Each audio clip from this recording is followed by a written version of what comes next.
Today we're going to be taking a look at the Scar, one of the most powerful guns that you can get your hands on in Last Day on Earth. We'll take a look at where you can find them, what mods to equip on it, and if you should equip mods on it at all, and how to use it the most effectively so you don't waste them.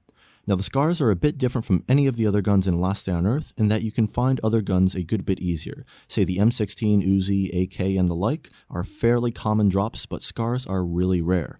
Now you can get them in places like infected boxes, but there are actually some easier methods as well, and a guaranteed method in the mix. So the best way to get a Scar is to level up your specialist reputation by completing hard mode and turning in those reputation items, and at level 9 you will get a guaranteed Scar. Now by also turning in these items, you'll unlock those floppy disks, and then you can turn them into that data terminal and get the floppy disk crates. Now, a Scar is not a guaranteed reward from every floppy disk crate, but in some of them you can get them. As you can see in this one, I actually got pretty lucky and got one. They're about as rare as, say, the MGLs in those crates. Another great way to get Scars is by leveling up the Season Pass. This is a paid for option, but there are usually some Scars in the mix of the Season Passes. So if you do feel like dropping a few bucks, those are usually a great way to build up your Scar inventories. Now the Scar is already a really good gun, but if you take the time to put the best mods on it, it turns into an absolute HP melter. But should you actually be investing mods into this gun that is very rare to pick up? And that's the question we're going to be taking a look at.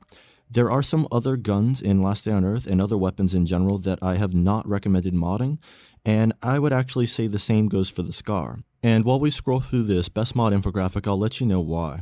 Now, if you take a look at these mods, you're going to see that they are not cheap at all. Take a look at the cost of gun oil, springs, factory parts, steel plates, all of that good stuff, like carbon composites as well.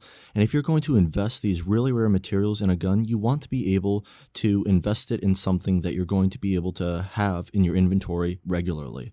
And the Scar is just something that's rare enough that you don't have enough of them to really get a good return on your investment.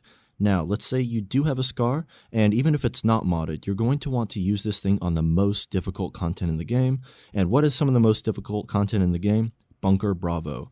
Bunker Bravo is a very time-sensitive content, and the Scar is going to allow you to rip through this content at a very fast rate, which is extremely important on some of the harder floors in Bunker Bravo. And the quicker that you are able to clear this content, the less radiation you're going to build up and the better chance you have of surviving, and the Scar is the perfect answer to it.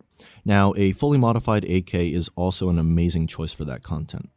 Now, in summary, the Scar I see as more of a novelty weapon and definitely a novelty modding weapon. Only really endgame players should even consider modding this weapon.